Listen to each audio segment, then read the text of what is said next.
Mon meilleur souvenir d'enfance, c'était aller à la pêche avec ma mamie, la mère de ma mère. Donc on prenait la pirogue pour aller chercher des espèces de plantes différentes pour faire ce qu'on appelle, on les mélange avec de l'argile rouge et ça permet de droguer les poissons dans les petites rivières. Ça s'appelle nivrer le poisson. Ça, c'est mon meilleur souvenir.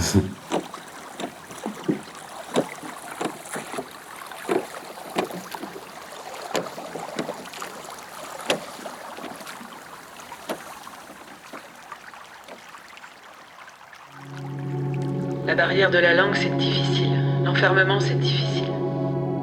Je me suis rendu compte qu'en fait, la vie, c'était pas ça. En fait, il y avait des chevaux et des papiers. La Croix-Rouge n'avait pas la capacité d'aider tout le monde. Quand tu sors de chez toi, tu sais même pas quand tu vas rentrer, tu vois. Mais quand subida, oíste. T'es 5 policiers pour moi toute seule.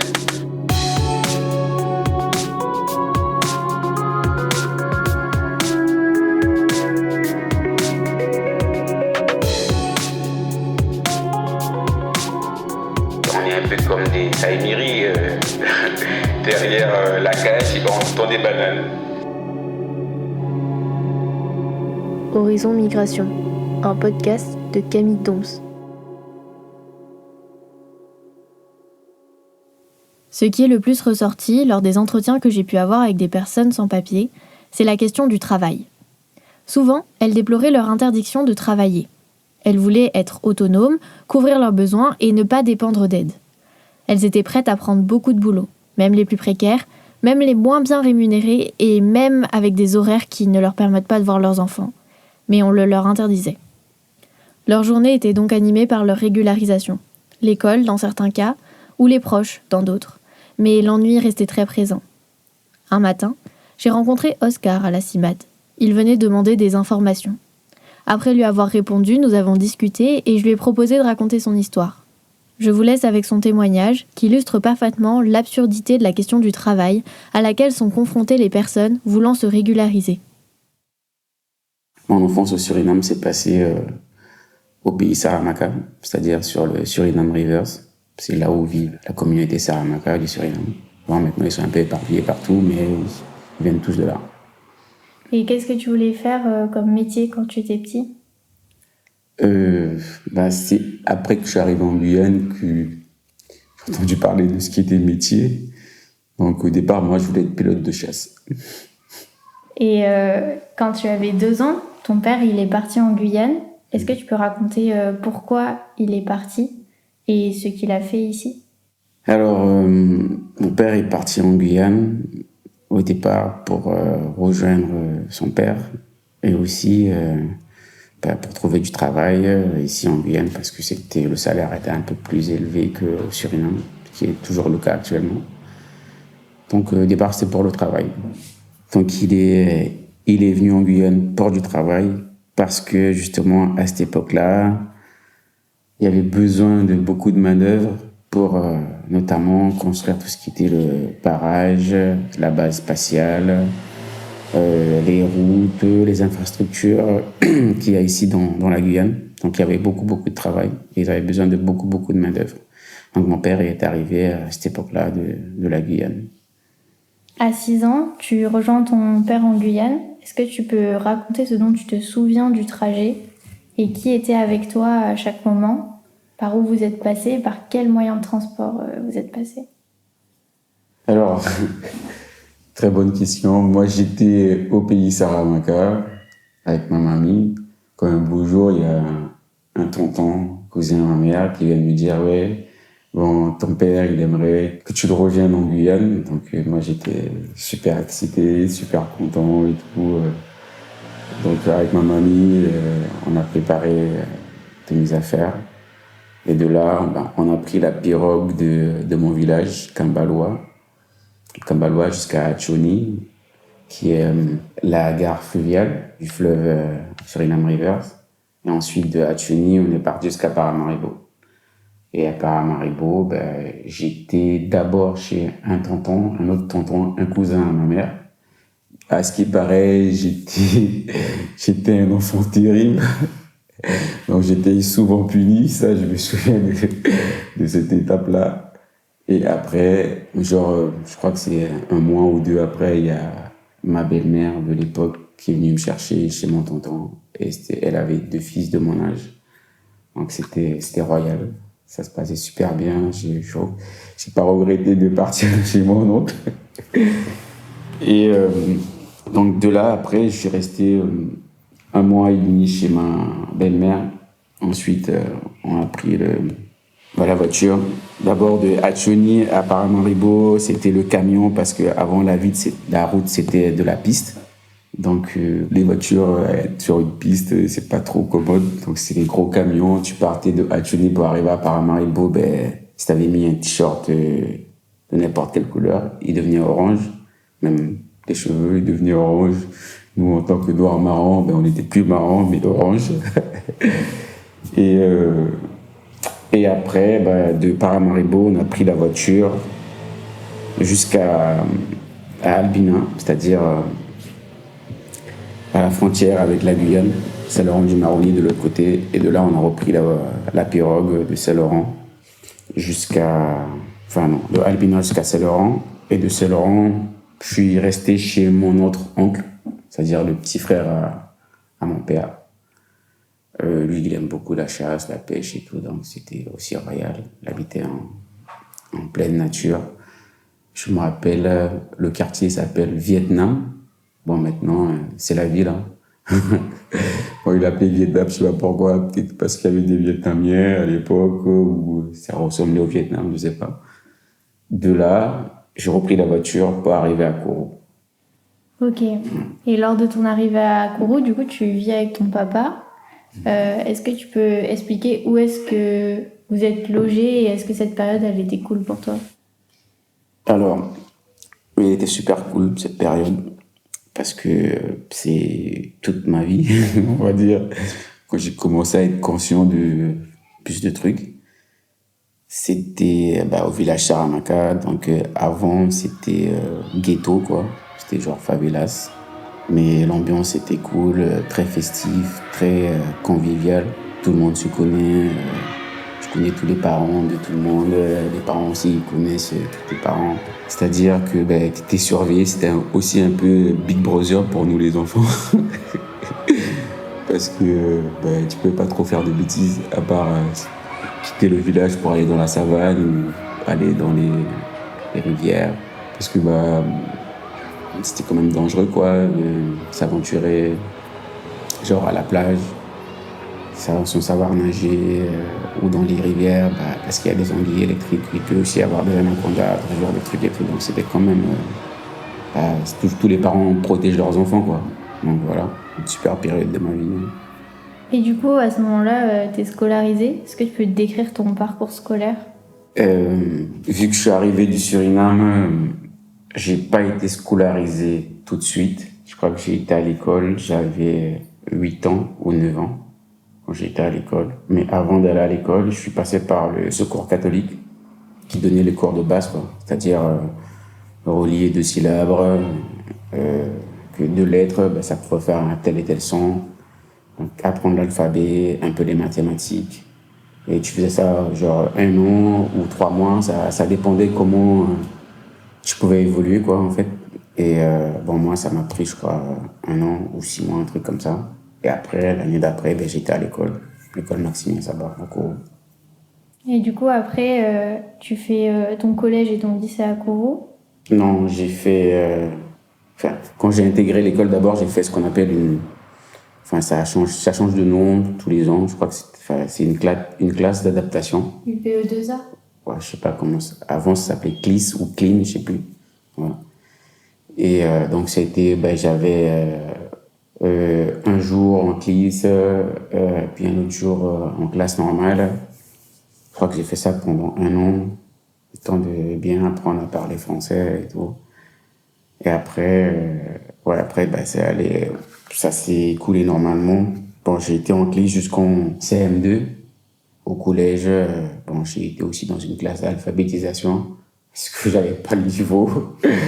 Donc c'est là que j'ai vraiment, c'est au collège que je me suis vraiment transformé, que j'ai vraiment appris à lire, à écrire, parce que la compréhension, c'est important pour comprendre ce qu'on te demande de faire.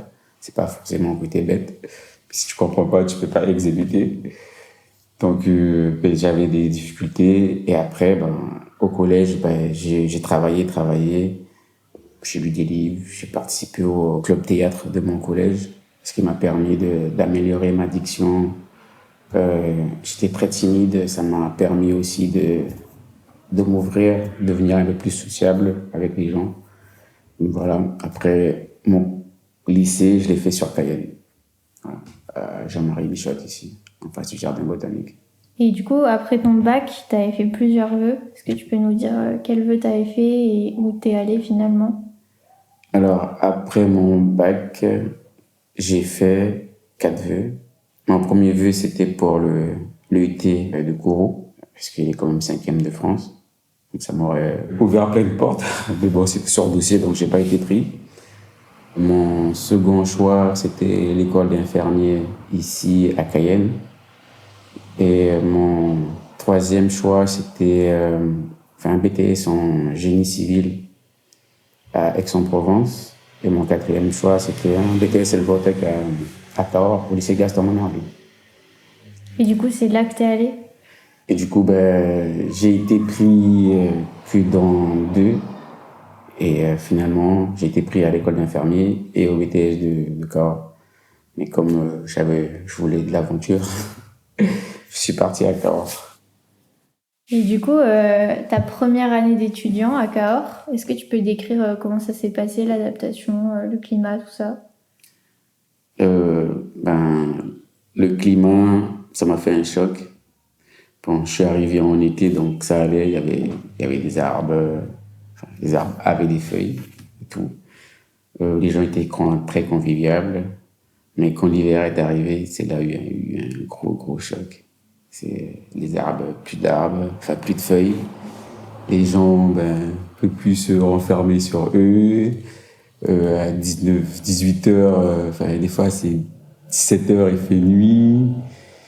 Et 18 heures, il n'y a plus personne dans les rues, quoi.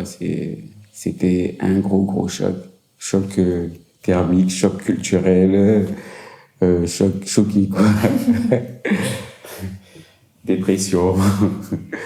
Ouais. Et du coup, la deuxième année, c'est une année où moralement ça allait beaucoup mieux. Est-ce que tu peux expliquer pourquoi? La deuxième année, ça allait beaucoup mieux, oui. Le hasard, le rendez-vous céleste a fait que j'ai recroisé mon pote d'enfance avec qui on a pris le même avion pour venir en métropole. Je le recroise, c'est pas que je le recroise, je l'appelle à la fin de ma première année pour savoir comment son année s'était passée et tout. Est-ce qu'il avait réussi, est-ce que c'était pas trop difficile et tout. Et il m'a dit que il a redoublé, que c'était trop difficile, que il avait besoin d'avoir une seconde année pour avoir une remise à niveau, ce qui était aussi mon cas. Donc je dis ok, c'est royal. Hein. Et du coup je lui demande alors t'as trouvé autre chose? Il m'a dit oui, j'ai trouvé un autre lycée. Je dis ah bon? Il m'a dit oui. Je dis c'est où? Il m'a dit à Cahors. Je dis c'est cool ça. Et c'est quel lycée? Il me dit Gaston Monnerville. Je dis wow, c'est pas vrai. Et je lui dis mais tu sais quoi, moi je suis à Cahors. Il me dit non, c'est pas vrai. Là on s'est bien crié. Oh. Et finalement il est venu à Cahors. Donc on s'est vu à la gare, je suis allé le chercher et tout. Moi j'étais super content, lui aussi, c'était royal. Et il est venu faire l'inscription, parce qu'il avait aussi son stage de fin d'année. Moi aussi j'avais mon stage.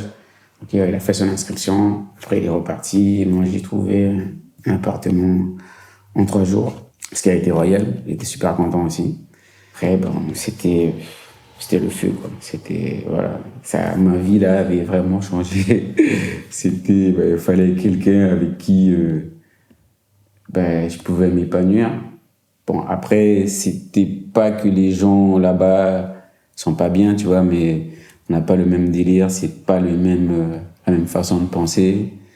Bon, après, c'est aussi le fait que j'étais tout seul, en fait. Mais après, j'ai aucun problème à me faire des amis parce que j'ai eu beaucoup d'amis là-bas.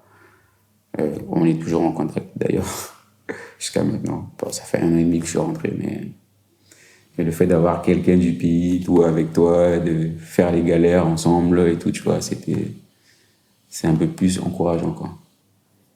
Et du coup, tu as passé 15 ans en métropole et tu faisais des petits allers-retours au Suriname pour aller voir ta famille.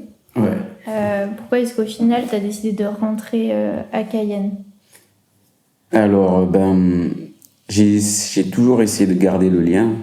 C'est-à-dire, bon, j'ai des potes, eux, ils sont partis, ça fait 20 ans. Ils sont toujours pas rentrés, ne serait-ce qu'une fois, tu vois. Ils ont perdu leurs parents, ils sont toujours là-bas. Mais moi, en fait, c'est que au départ, j'étais parti pour 2 ans, tu vois. Et 2 ans, c'est-à-dire 2 ans de BTS. Et au final, je suis resté 15 ans. Bon, j'ai un souvenir que ma grand-mère, elle m'avait dit, elle me disait souvent que toi, tu sais pas aller quelque part et revenir. Tu vois, genre par exemple, je lui dis, je vais chercher du pain, je reviens dans 5 minutes, tu vois. Certes, je vais aller chercher le pain, mais je vais revenir dans 20 minutes ou des fois 1 heure, tu vois. Et elle m'a dit ça, tu vois. Et le fait que j'étais là-bas,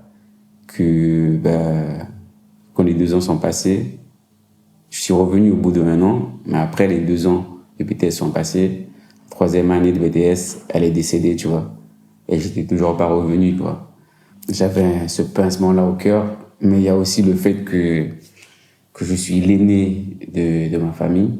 Je dis, oh, j'ai quand même fait 15 ans là-bas, et que mes parents commencent à vieillir. Mes petits frères et petites sœurs, j'ai envie d'être pas très loin, tu vois, pour pouvoir essayer de les cadrer et tout, tu vois, leur donner un coup de main. Et aussi apporter toute l'expérience et mon côté technique que j'ai pu développer et acquérir en métropole. Voilà, c'était ça le but, en fait, de revenir au pays pour apporter mon plus. Oscar est donc arrivé sur le territoire français avant ses 13 ans. S'il parvient à le prouver, la loi française lui octroie un droit au séjour. Il pourra donc obtenir ce qu'on appelle un titre de séjour de plein droit, qu'il devra demander avant ses 19 ans. Donc il y a peut-être cette séparation à faire entre... il y a des gens qui ont des droits au séjour, qui sont conjoints de Français, qui ont des enfants français, ou qui sont conjoints de personnes en situation régulière. Ils ont des droits au séjour à faire valoir. Il faut juste réunir les preuves et ils peuvent demander leur titre de séjour. Et il y a les gens qui n'ont pas vraiment de droit au séjour, en tout cas c'est pas inscrit de plein droit dans la loi, et qui vont devoir demander une régularisation. Et la régularisation c'est exceptionnel et c'est sur décision du préfet. Et du coup, est-ce que tu peux expliquer les démarches que tu as engagées dès tes 6 ans pour être régularisé?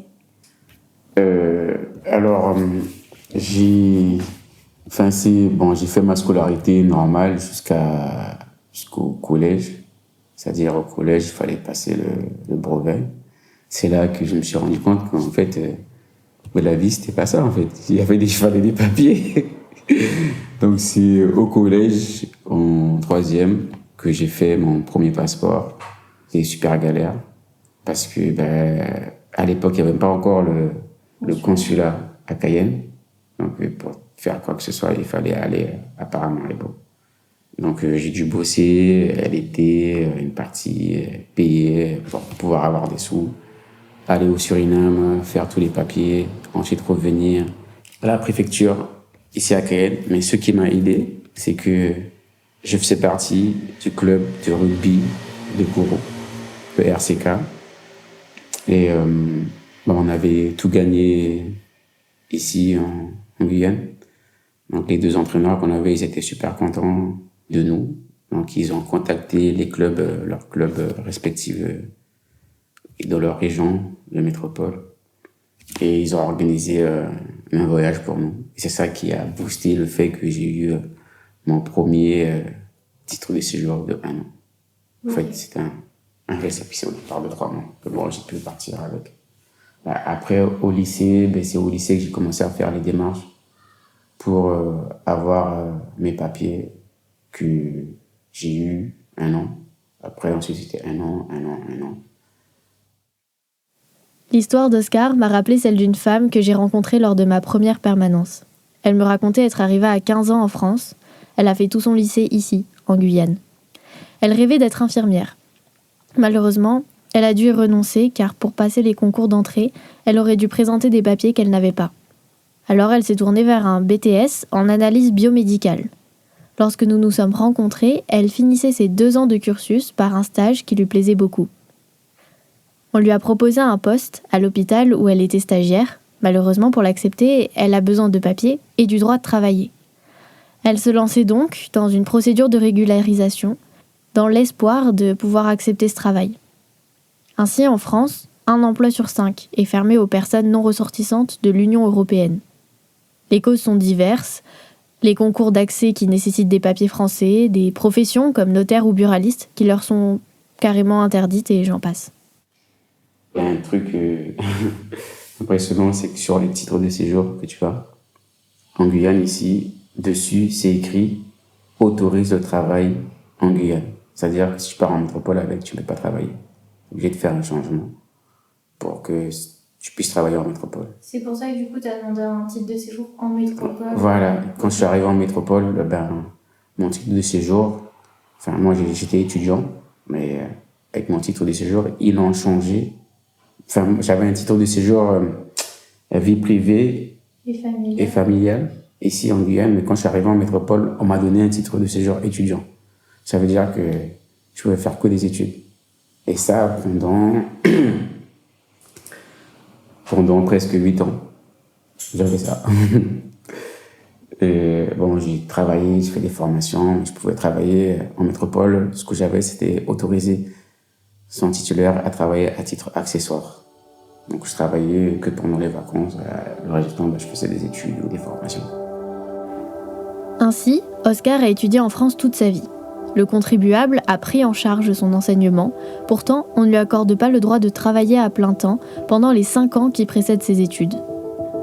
Le pays se prive ainsi de nombreux travailleurs, alors même qu'ils paient leurs études.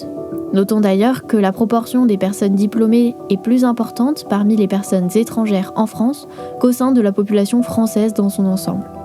En 2019, par exemple, 20% de la population française est diplômée du supérieur, alors que c'est le cas de 35% des femmes et 25% des hommes primo-arrivants en France depuis 5 ans. Finalement, Oscar obtiendra un titre de séjour de 2 ans qu'il renouvellera, puis un titre de 5 ans. Ces 2 titres lui donneront le droit de travailler. Il fait la demande pour un titre de 10 ans auprès de la préfecture du Tarn-et-Garonne avant de décider de rentrer à Cayenne. Quelques mois plus tard, la préfecture du Tarn le convoque pour récupérer sa carte de séjour de 10 ans. Il l'a enfin obtenue. Malheureusement, il se trouve maintenant à 6700 km de là et ne peut pas aller la chercher à cause du Covid. Il demande le transfert de cette carte de séjour à la préfecture de Cayenne, mais depuis 2 ans, il ne parvient pas à l'obtenir. Pour le moment, donc, Oscar vit avec des récépissés. La préfecture délivre ce document aux personnes dont elle est en train de traiter la demande pour que leur situation soit régulière. Certains récépissés, comme celui d'Oscar, donnent un droit au travail. Il faut le renouveler tous les 3 mois. Pour Oscar, ça fait maintenant 2 ans qu'il attend une réponse de la préfecture de Guyane et qu'il doit, tous les 3 mois, renouveler son récépissé. Le renouvellement est difficile à Cayenne car la préfecture n'a pas de dispositif très encadré spécialement pour les récépissés. J'ai demandé à Oscar s'il parvenait à comprendre où en était sa situation et à faire renouveler ses récépissés. Eh bien, alors, c'est-à-dire que quand je suis arrivé de métropole, j'ai fait le nécessaire pour que mon dossier de métropole soit transféré ici. Et vu que là-bas, j'avais un titre de séjour et puis une nouvelle demande qui était en cours, une carte qui a été faite,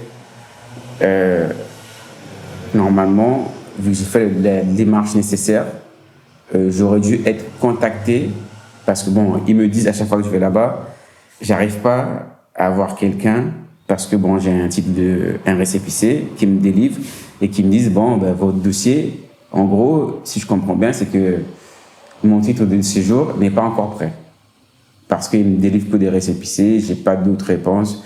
Je ne peux voir personne, les gens qui nous délivrent, on est un peu comme des saïmiris derrière la cage, on nous tend des bananes. C'est-à-dire, tu viens tous les 3 mois avec ton récépissé, une photo d'identité, que tu fais la queue pendant des heures.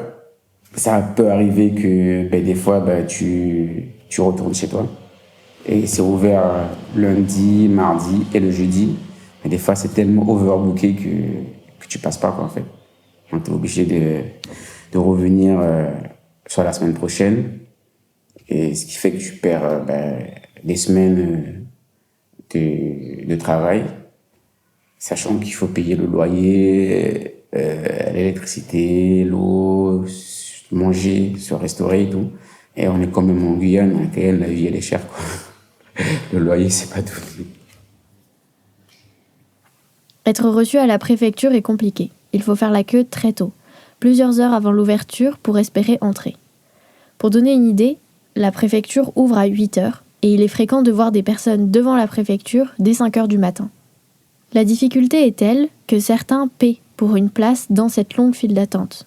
Certains proposent ainsi de faire la queue très tôt pour garder la place. On s'assure ainsi d'entrer dans le bâtiment sur les horaires d'ouverture. Cette prestation coûte environ 50 €. Il est fréquent que les tentatives de renouvellement échouent et que la date de péremption de notre récépissé soit dépassée. Heureusement, Oscar est parvenu à se libérer tous les 3 mois et à atteindre la préfecture et à faire renouveler son récépissé jusqu'à aujourd'hui. Il n'a donc jamais été en situation irrégulière. Je lui ai demandé si ces coupures dans son emploi du temps ou même le fait d'avoir un récépissé lui posait des difficultés pour trouver du travail. La difficulté, c'est que je fais les entretiens, ils voient mon CV, l'expérience, ma posture et tout.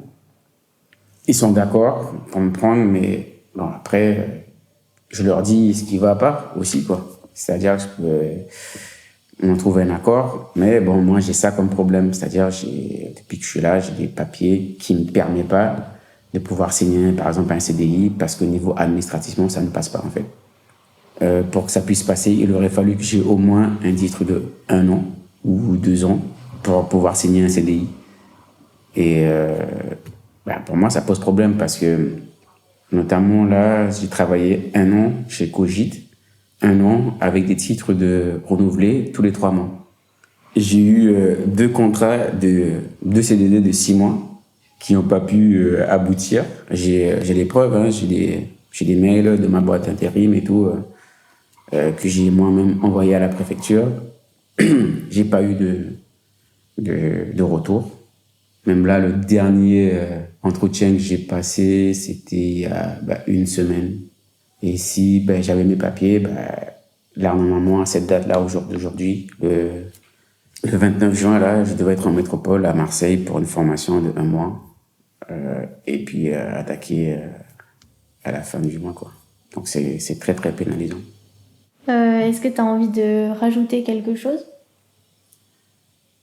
Eh bien, j'espère que ça va changer quelque chose, ce témoignage, parce que je sens que d'ici 2 mois, si j'ai encore 3 mois, je vais appeler Radio Pays parce qu'il y a un répondeur exprès pour tous ceux qui ont envie de passer un message, que ce soit pour un remerciement ou pour pousser une gueulante. Et je pense que je vais pas tarder à pousser une gueulante, quoi, parce que c'est quand même aberrant. Je fais toutes mes études ici. Si c'est chez moi, quoi. Je suis rentré dans le but d'emmener mon savoir-faire ici au pays, quoi. Voilà. Si l'histoire d'Oscar se termine bien, elle témoigne de la difficulté des personnes en cours de régularisation ou irrégulières à travailler. Pourtant, la Guyane est dépendante du travail illégal des étrangers. Nombre de secteurs clés, tels que la pêche, l'exploitation aurifère ou le soin, reposent sur ces travailleurs. Ils portent ainsi des parts de nos économies, bien souvent dans des conditions indignes. Le 19 décembre 2023, la nouvelle loi immigration a été votée en France. Parmi les quelques articles qui ont été validés par le Conseil constitutionnel, se trouve un texte relatif à la régularisation des travailleurs et travailleuses sans papier dans les secteurs dits en tension. Si le projet de loi initial proposait de créer une carte de séjour « Travail dans des métiers en tension », les amendements du Sénat ont modifié le texte du gouvernement en durcissant l'accès à un titre de séjour. En effet, il a rejeté l'idée d'un titre de plein droit qui aurait permis aux travailleurs de secteurs en tension d'accéder à un titre de séjour sous présentation de preuves de son travail et de résidence en France depuis 3 ans. Au lieu de ça, le Sénat propose une facilitation des démarches pour solliciter une carte travailleur temporaire ou salarié. Ces titres, nous l'avons vu précédemment, sont discrétionnaires. Ça veut dire qu'il est à la discrétion du préfet de les accorder ou non. C'est donc beaucoup plus précaire que le titre de plein droit promis initialement par le projet de loi. Dans la pratique, cette réforme pose question aux associations. D'abord parce qu'elle est en phase de test jusqu'en décembre 2026. Au vu des délais de la préfecture, il est difficile de savoir jusqu'à quand conseiller cette procédure. Ensuite, parce que le décret d'application, et donc la liste des métiers en tension, n'a pas été établi. La seule liste des métiers en tension sur laquelle les associations peuvent s'appuyer est définie par l'arrêté du 1er avril 2021. Elle ne prend pas en compte l'outre-mer et propose une liste de métiers, souvent qualifiés, qui ne correspondent que peu au profil de ceux qui ont recours à ces titres de séjour. En effet, les migrants les plus qualifiés passent par d'autres types de procédures. Par ailleurs, il est à craindre que les préfets utilisent cette nouvelle loi comme motif pour refuser la régularisation d'un travailleur ou d'une travailleuse dont le métier ne serait pas reconnu comme en tension. Cette utilisation de la loi refuserait l'entrée sur le territoire de nombreux travailleurs tels qu'Oscar.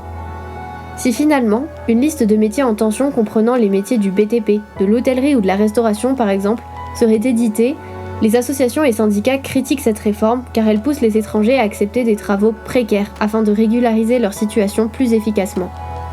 Ainsi, si la réforme était initialement présentée comme le volet social du projet de loi, il faut prendre avec des pincettes cette promesse qui semble davantage illusoire qu'effective.